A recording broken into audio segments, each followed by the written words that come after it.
వచ్చింది ఎన్టీఆర్ గారి 100 సంవత్సరాల జయంతి సందర్భంగా కాబట్టి ఎన్టీఆర్ గారి గురించి మాట్లాడితే బాగుంటుంది. అలా కాకుండా చంద్రబాబు నాయుడుకి ఓటేయండి, ఆయన్ని గెలిపిస్తే ఇండియాలోనే ఏపీని బెస్ట్ స్టేట్గా చేస్తారు అని మాట్లాడటాన్ని ఖండించాం. ఎందుకంటే ఆల్రెడీ 14 ఏళ్ళు ముఖ్యమంత్రిగా ఉండి కూడా చంద్రబాబు నాయుడు ఈ రాష్ట్రానికి ఏం చేయలేదు. మన రాష్ట్రం విడిపోయినప్పుడు కూడా రాష్ట్రాన్ని అప్పుల్లో ముంచి భ్రష్టు పట్టించాడు. కాబట్టి అలాంటి వ్యక్తి గురించి మీరు గొప్పగా మాట్లాడితే మీ ఇమేజ్ దిగజారిపోతుందని మాట్లాడటం జరిగింది. ఈరోజు కూడా సినిమాలో లేదు ఆ డైలాగు. ఆయన ఎవరినో ఉద్దేశించి తమిళనాడులో ఆయన మాట్లాడితే దాన్ని మాకు అన్వయించి సోషల్ మీడియాలో జన సైనికులు కానీ తెలుగు దొంగలు కానీ ఎలా ట్రోల్ చేశారో మీ అందరికీ తెలుసు. సో అది మాకు కాదు, మీకు యాప్ట్గా ఉంటుంది. ఎందుకంటే ఈ రాష్ట్రంలో మీకు ఇల్లు లేకపోయినా, మీకు ఆధార్ కార్డు లేకపోయినా, మీకు ఓటర్ కార్డు లేకపోయినా కూడా దొంగల్లాగా హైదరాబాద్లో దాక్కొని అప్పుడప్పుడు వచ్చి మమ్మల్ని తిట్టేసి విమర్శించేసి మొరగేసి వెళ్తున్నారు. కాబట్టి ఆ డైలాగు మీకు కరెక్ట్గా ఉంటుందని మొన్న చెప్పడం జరిగింది. అండ్ ఈరోజు మీరు చూశారు కదా, లోకేష్ ఊరూరా పోయి ఎలా మొరుగుతున్నాడో. ప్రతి ఎమ్మెల్యే కాన్స్టిట్యున్సీకి వచ్చి వాళ్ళు దోచుకున్నారు, వీళ్ళు దోచుకున్నారు అని లేనిపోని ఆరోపణలు చేస్తూ ముందుకు వెళ్ళాడు. అలాగే పవన్ కళ్యాణ్ షూటింగ్ గ్యాప్స్లో చంద్రబాబు నాయుడు ఇచ్చే ప్యాకేజీ తీసుకొని ఏ విధంగా ఊగిపోతూ ఏ విధంగా విమర్శిస్తున్నాడో ప్రతి చోట కూడా మనం గమనిస్తున్నాం. ఈరోజు చంద్రబాబు నాయుడికి ఐటీ నోటీసులు ఇస్తే ఎందుకు ఎవరు నోరు తెరవలేదని నేను అడుగుతున్నా. ఇటు చంద్రబాబు నాయుడు కానీ, అటు పవన్ కళ్యాణ్ కానీ, ఇటు లోకేష్ కానీ ఎవ్వరూ కూడా నోరు మెదపకుండా తేలుగుట్టిన దొంగల్లాగా సైలెంట్గా ఉన్నారు.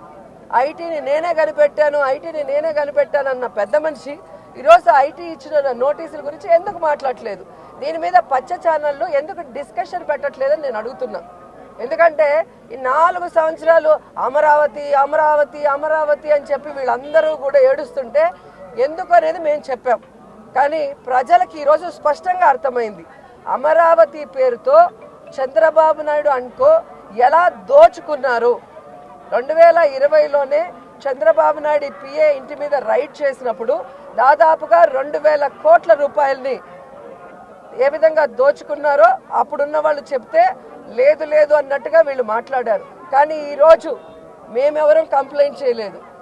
మన స్టేట్ దిగడానికి సంబంధం లేదు. సెంట్రల్ గవర్నమెంట్ నుంచి వచ్చి ఈరోజు రైడ్ చేస్తే దాదాపుగా 118 కోట్ల రూపాయలు బ్లాక్ అమౌంట్ లెక్కలు లేకుండా బయట తేలింది. అంటే అమరావతిలో ఏవైతే వీళ్ళు ఇచ్చారో, వర్క్స్ ఏవైతే ఆర్డర్స్ ఇచ్చారో, టెండర్స్ ఇచ్చారో దాంట్లో సబ్ కాంట్రాక్టర్ని దొంగ బినామీలు అలాగే దొంగ ఫామ్స్ని ఏర్పాటు చేసి దాని ద్వారా ఎలా దోచుకున్నారనేది సాక్ష్యాధారాలతో సహా ఈరోజు చూపించడం జరిగింది. అందుకే మేము డిమాండ్ చేస్తున్నాం, చంద్రబాబు నాయుడు మీద, లోకేష్ మీద సిబిఐ ఎంక్వైరీ వేయాలి, ఈడీ కూడా ఎంక్వైరీ చేసి వీళ్ళందరినీ తీసుకెళ్లి లోపల వేయాలని కూడా ఈ సందర్భంగా కోరుకుంటున్నాను.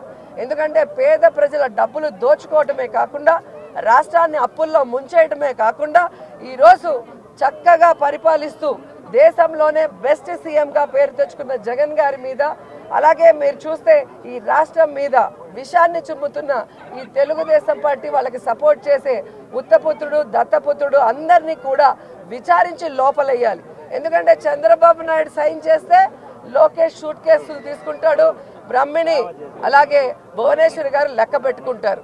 అలాగే ఆ డబ్బులో నుంచి ప్యాకేజీ ఇస్తే పవన్ కళ్యాణ్ తీసుకెళ్ళి మొరుగుతాడు.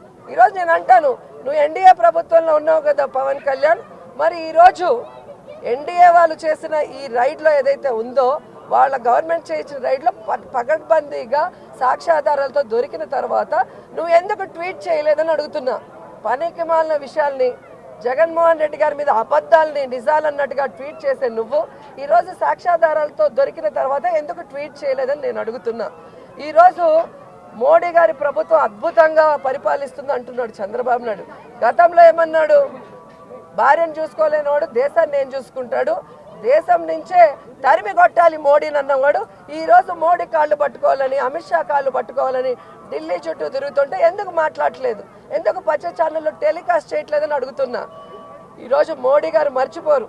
ఎందుకంటే ఆ రోజు వస్తే నల్ల బెలూన్లు ఎగరేసి నువ్వు అధికార గర్వంతో మోడీని ఉరి తీస్తానన్నావు, ఆంధ్రప్రదేశ్లో అడుగు పెడితే తరిమి కొడతానన్నావు. అవేవి వాళ్ళు మర్చిపోరు. అలాగే అమిత్ షా కొండకు వచ్చినప్పుడు ఏ విధంగా నువ్వు రాళ్ళు వేయించావు అవన్నీ వాళ్ళు గుర్తుపెట్టుకున్నారు. ఈ రోజు కాళ్ళు పట్టుకుంటే కరిగిపోయే పరిస్థితి లేదు. నువ్వు నీ కొడుకు జైలుకి వెళ్లే రోజులు చాలా దగ్గరలో ఉన్నాయని కూడా ఈ సందర్భంగా తెలియజేసుకుంటూ ప్రజలు బాగా గుర్తించండి. అమరావతి పేరుతో ఏ విధంగా 1000 కోట్లు దోచుకొని హైదరాబాద్లో 600 కోట్లతో ఇల్లు కట్టుకున్నాడు. ఆ ఇంటికి ఈ రోజు ఆ పార్టీలో వాడు కాదు కదా, బయట వాడు ఒక్కడు కూడా వెళ్ళలేకపోతున్నాడు అంటే దాన్ని చూస్తే అర్థమవుతుంది ఎంత దోచుకున్నాడో. ఆ ఇంటి మీద రైట్ చేయాలి. ఆ ఇంట్లో దాచిపెట్టిన డబ్బులు కానీ, ఈ దోచుకున్న బ్లాక్ మనీ కానీ, పేపర్స్ కానీ అన్ని బయటకు తీసి చంద్రబాబు నాయుడు లోకేష్ని అరెస్ట్ చేయాలని డిమాండ్ చేస్తున్నాం. ఇది ప్రతిసారి చూస్తూనే ఉన్నాం. ఎప్పుడెప్పుడు ఎవరెవరికి పోస్టులు ఇస్తే దానికి ఏదో ఒకటి మాట్లాడటం అనేది మనం చూస్తున్నాం. ఎప్పుడైతే కేసులన్నీ కూడా జరిగి వాళ్ళకి తప్పు చేశారని పనిష్మెంట్ వేస్తే అప్పుడే అది ఇదవుతుంది. అంతేగాని వాళ్ళ మీద కేసు కట్టగానే నేర చరిత్ర అనే ఇది బురద జల్లే కార్యక్రమం తెలుగుదేశం పార్టీ చేయటం అనేది మనం ఎప్పుడు చూస్తున్నాం.